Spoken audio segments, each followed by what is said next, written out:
Hello everyone. So few minutes ना अब ना एक डिस्कशन चल रहा था, कहीं मैं एक मेन स्क्रैच दे रहा था तो वहां पे ना एक डिस्कशन स्टार्ट हुआ 1857 रिवोल्ट पे।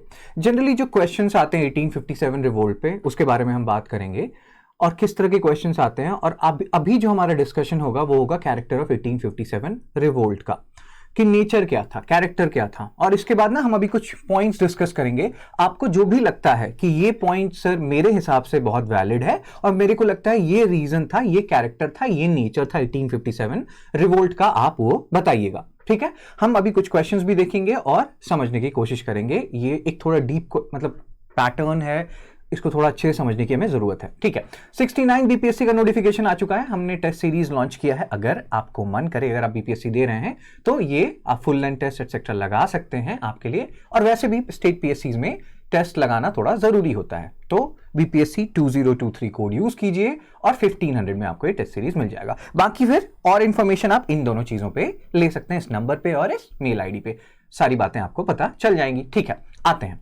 अब जैसे देखिए ये स्टैंडर्ड क्वेश्चन है, पीवाईक्यूज हैं, इस तरह के क्वेश्चंस हैं। बट हम ऐसा थोड़ा हो नहीं सकता ना कि सिर्फ हम पीवाईक्यूज देखें और हमारा पूरा 1857 रिवोल्ट कवर हो जाएगा। तो मान लीजिए ये एक क्वेश्चन है, पॉज कर लीजिएगा। यहाँ पे क्वेश्चन क्या है, explain how the uprising of 1857 constitute an important watershed in the evolution of British policies towards colonial India. अब मैं कुछ और बोल बच्चन करने वाला हूं, मैं आंसर बताने वाला हूं। इससे पहले कि मैं आंसर बताऊं, मजा किरकिरा करूं, आप पॉज करो, अपने आप को 7 मिनट दो। अगर आप एक धुरंधर मेंस राइटर हो, और अगर नहीं हो तो 10 मिनट 15 मिनट लो, आंसर लिखो और फिर यहां से चेक कर लेना, कंपेयर कर लेना। तो पॉइंट हियर इज कि इस तरह के क्वेश्चंस में आप क्या लिखोगे। अगर आप 1857 रिवोल्ट एक्सप्लेन करते जाओगे, उनके लीडर्स के बारे में बताओगे, कहां कौन एक्टिव था, वो नहीं पूछ रहा है। पूछ ये रहे हैं कि 1857 रिवोल्ट का इंपैक्ट क्या पड़ा, उसके बाद ब्रिटिश पॉलिसीज कैसे चेंज हुई। और इसके बाद हम चलेंगे अपने नेक्स्ट पार्ट पे रादर, जो कि है कैरेक्टर ऑफ 1857 रिवोल्ट।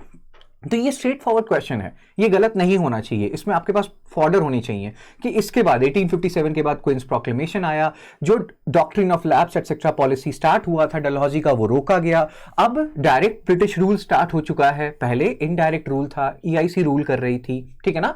और यहां पे और बातें कर सकते हो कि ब्रिटिशर्स ने बोला, मतलब जो क्राउन था उन्होंने बोला हम एनेक्सेशन नहीं करेंगे, हमारी पारामाउंटेसी एक्सेप्ट कर लीजिए। Divide and rule policy start हुआ क्योंकि उनको लगा मुस्लिम हिंदू ये थोड़ा ज्यादा कंबाइन हो गए थे 1857 रिवोल्ट में। ये सारी चीजें, इंफ्रास्ट्रक्चर पे, डेवलपमेंट पे ध्यान देने लगे वो, although for their own cause. जैसे कि रेलवे लाइंस की हम बात करेंगे, 1860 में एक सर्टेन अमाउंट था रेलवे लाइन का, और वो बढ़ते बढ़ते कितना हो गया, 16,000 लोग एम्प्लॉयड थे रेलवे में 1860 में, वो ऑलमोस्ट 10 लाख पहुंच गया था, 16,000 से 10 लाख पहुंच गया था बाय 1940। तो ये सारी कुछ चीजें हो रही हैं 1857 के बाद, पॉलिसीज चेंज हो रहा है, रिलीजियस मैटर में घुसना इन्होंने छोड़ दिया, इनको लगा उससे बहुत इश्यूज होते हैं, वो भी एक रीजन रहा है 1857 रिवोल्ट का अकॉर्डिंग टू ब्रिटिशर्स। ठीक है, और भी बहुत सारी चीजें हुई। हायर एजुकेशन, जो हायर इंटेलेक्चुअल्स थे, पहले इनको लगता था एजुकेशन जरूरी है, अब हायर इंटेलेक्चुअल्स को ये थोड़ा सावधान वाली नजरों से देखते हैं, क्योंकि इनको लगता है यार ये ना अवेयरनेस फैला रहे हैं, ब्ला ब्ला ब्ला। ठीक है ना। तो ये सारी कुछ बातें हैं और यही सारी बातें यहां लिखी हैं, इसको आप देख लीजिए। ये हमारा मेन पॉइंट नहीं है, सेंटर नहीं है जिसपे कि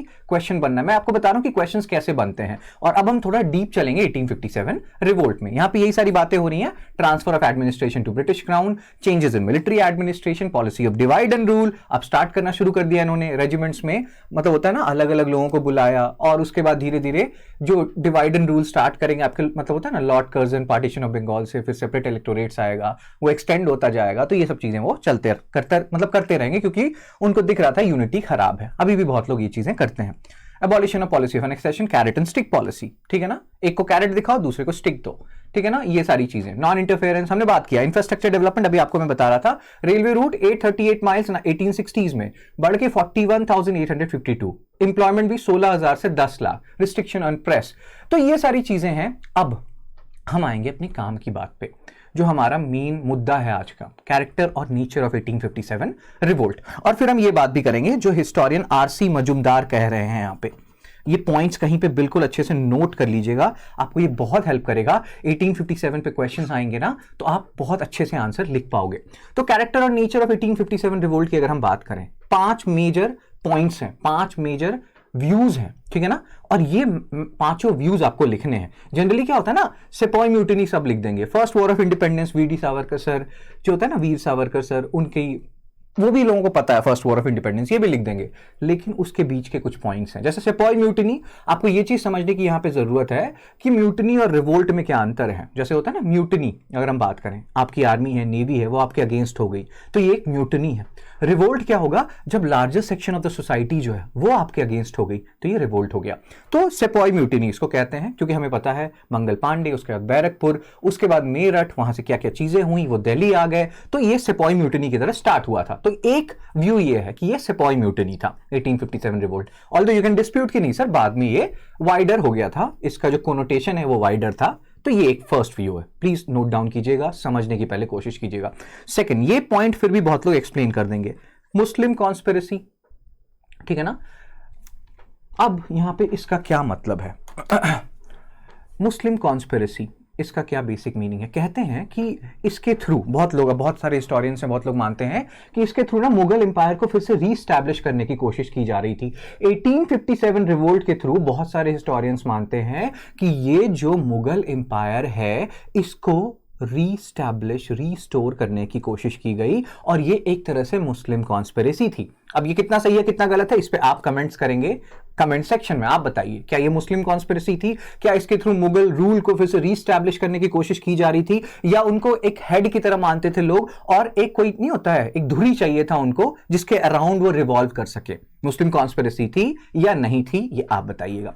थर्ड पॉइंट, कहते हैं कि ये जो 1857 रिवोल्ट है, जैसा आपने बहुत सुना होगा ना, Rudyard Kipling, white man's burden, बहुत सारी चीजें आपने सुनी होंगी, एंग्लिसिस्ट, ओरिएंटलिस्ट। तो यहाँ पे एक religious war against the Christian, बहुत लोग ये मानते थे कि क्रिश्चियन जो लोग आए हैं, क्रिश्चियन मिशनरीज 1813 के बाद काफी एक्टिव हो गए हैं, ये हमें पॉल्यूट कर रहा है, हमारे कल्चर को पॉल्यूट कर रहे हैं, ठीक है ना।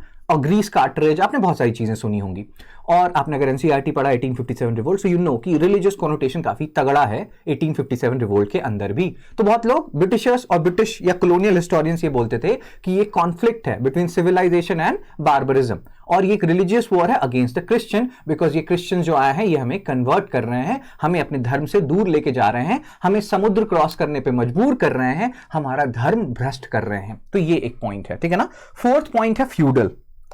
फ्यूडल मतलब बहुत लोग ये कहते हैं, बहुत हिस्टोरियंस ये मानते हैं कि यहां पे अगर हम नेचर देखें 1857 रिवोल्ट का, तो बहुत सारे लैंडलॉर्ड्स हैं, जमींदारी उनका लॉस्ट हो गया, वो पैसे नहीं दे पाए परमानेंट सेटलमेंट में।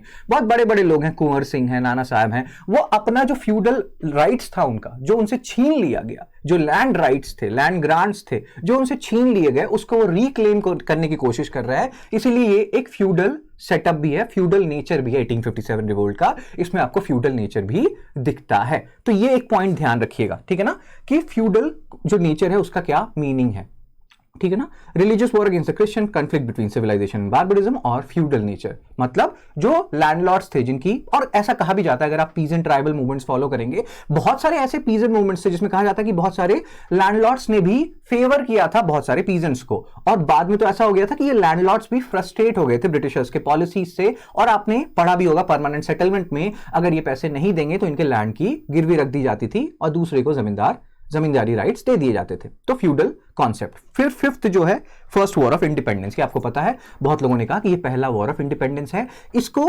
रिफ्यूट करने के लिए ये भी कहा गया कि ये फर्स्ट वॉर ऑफ इंडिपेंडेंस नहीं है, ये लोकलाइज नेचर का था, नॉर्दर्न इंडिया में मैक्सिमम कन्फाइंड था ये। कभी कभी तो आप जब एंग्लो मराठा वॉर्स के बारे में पढ़ेंगे तो उसका ना एक रिपरकशंस आता है, मतलब उसका आता है कि जब थर्ड एंग्लो मराठा वॉर हो गया 1817, 1819 के बीच में खत्म हो गया, उसके बाद इतने शॉक में थे मराठास, वो कभी इससे उबर नहीं पाए। और कहा जाता है कि 1857 रिवोल्ट के अराउंड भी मराठा रीजन में आपको ज्यादा चहल पहल नहीं दिखेगी। मतलब नीचे के एरियाज की अगर हम बात करें, ग्वालियर की, सतारा की, पुणे की, वहां पे बहुत शांति है, because they have still not, मतलब होता है ना, वो अब एक पूरा साइलेंट हो गया, मतलब उनको एक तरह से पूरी तरीके से ब्रिटिशर्स ने अपने कंट्रोल में ले लिया है। तो बहुत सारे फैक्टर्स यहाँ पे रोल प्ले कर रहे हैं, बहुत सारा कैरेक्टर है, बहुत सारा नेचर है 1857 रिवोल्ट का, और ये सारे पॉइंट्स आपको ध्यान रखने हैं। क्वेश्चन आए 1857 रिवोल्ट के अराउंड, सब में अब ये नहीं लिखते जाना है, लेकिन कहीं पे भी अगर आपको स्कोप लग रहा है तो do talk about these points. और जैसा कि अभी हम बोल रहे थे कि हिस्टोरियन आरसी मजूमदार ने क्या कहा कि कुछ लोग होते हैं, जैसे अगर आप मान लीजिए राइटर हैं या AR रहमान है, म्यूजिशियन है, कोई भी है, गुलजार हैं, तो आपके उनके जाने के बाद भी उनके कॉम्पोजिशंस रहेंगे, ठीक है ना। मैं अगर बहुत अच्छा टीचर बन जाऊं, आप लोगों को बहुत अच्छा लगूं, तो ये वीडियोस जन्मांतर तक रहेंगे, मेरी बातें जन्मांतर तक रहेंगी, तो वो होता है, ये चीजें ना, वही कह रहे हैं वो कि कुछ लोग ऐसे होते हैं, मैं अभी ये तो छोटी सी बात होगी लेकिन आप समझ रहे हैं, भावनाओं को समझिए। तो वही कह रहे हैं कि कुछ लोग ऐसे होते हैं जो अपने जन्म मतलब मृत्यु के बाद कुछ ज्यादा पॉपुलर हो जाते हैं। जूलियस सीजर का एग्जाम्पल दिया जाता है इसमें, रोमन एम्पायर। सेम वे वो कहते हैं, बहुत लोग ये लिखेंगे, ये कंक्लूजन में लिखिएगा कि ये 1857 रिवोल्ट के कंक्लूजन में आप डाल सकते हैं। बहुत लोग कहेंगे ये सक्सेसफुल नहीं रहा, ब्ला ब्ला ब्ला, आप बोलोगे नहीं, इसने एक तरह से बेस क्रिएट किया ब्रो, और ये एक सिंबल बन गया challenge to mighty British power. मतलब उस टाइम तो जितना भी इनका इंपैक्ट रहा हो, उसके बाद इसका इंपैक्ट बहुत रहा। बाद के लोग भी, चाहे वो नेहरू जी हों, सावरकर जी हों, सब इसके बारे में बात करते हैं, 1857 रिवोल्ट का हवाला देते हैं, ठीक है ना। तो ये चीजें हैं, ये पॉइंट्स हैं जो आपको ध्यान रखना है, और इसको एक बार नोट कर लीजिएगा, ठीक है ना। तो अब यही सारी चीजें हमें मतलब डिस्कस करना था और मैंने कर लिया। यूपीएससी प्रीलिम्स टेस्ट सीरीज भी हमारा चल रहा है, ज्वाइन करना है बिल्कुल कीजिए। प्रीलिम्स 10 यूज कीजिए, कोड 5400 में आपको ये मिल जाएगा कोर्स। सिमिलरली सबसे इंपॉर्टेंट चीज जो है, अभी आजकल मैं थोड़ा यूट्यूब पे कम आ पा रहा हूँ क्योंकि काफी सारे बैचेस चल रहे हैं, मींस क्रैश चल रहा है, बैच 5 हमारा लॉन्च हो रहा है। तो उसमें ना हम, जैसे होता है ना, मैं आपको 2 वीक मिलूंगा, एंशिएंट कवर करवाऊंगा, फिर दूसरे मॉड्यूल्स आएंगे, इसी तरीके से 2-2 वीक का पूरा एक सेशन चलता रहता है, बड़ा मजा आता है, पूरे फ्लो में हम पढ़ते हैं। तो ये आप ज्वाइन कर सकते हैं, 27,000 फी मतलब में मिल जाएगा आपको ये बैच 5 अगर आप कोड यूज करते हैं। और अगर मान लीजिए आप 27,000 देने लायक नहीं है, पैसा बैरियर नहीं होना चाहिए, तो आप क्या कर सकते हैं, फिर ये लाइव बैच मत ज्वाइन कीजिए, मेंटरशिप इसमें आप हट जाएगा आपका, आप रिकॉर्डेड वीडियोस आपको इसमें मिल जाएंगे, और मेंटरशिप नहीं मिलेगा, बाकी बहुत सारी चीजें आपको यहाँ पे मिल जाएंगी, देख लीजिए 18,000 में आपको मिल जाएगा। सिमिलरली मान लीजिए आपको लगता है कि नहीं इतने भी नहीं है, तो उसमें हो सकता है जैसे 18,000 में था कि आपके आंसर्स इवेल्युएट हो जाते, यहाँ पे विदाउट इवेल्युएशन फिर आप ज्वाइन कर लीजिए 13,500 में। Whatever floats your boat, पढ़ाई रुकनी नहीं चाहिए। इसके बाद भी कुछ इश्यू होता है तो हमारे नंबर पे कॉल कीजिए, इस मेल आईडी पे मेल भेजिए, पढ़ते रहिए, लड़ते रहिए, रुकिए मत। मिलूंगा मैं आपसे जल्दी ही, होपफुली ये लेक्चर जो है आपके काम का होगा, ठीक है। So take care, be blessed, see you soon.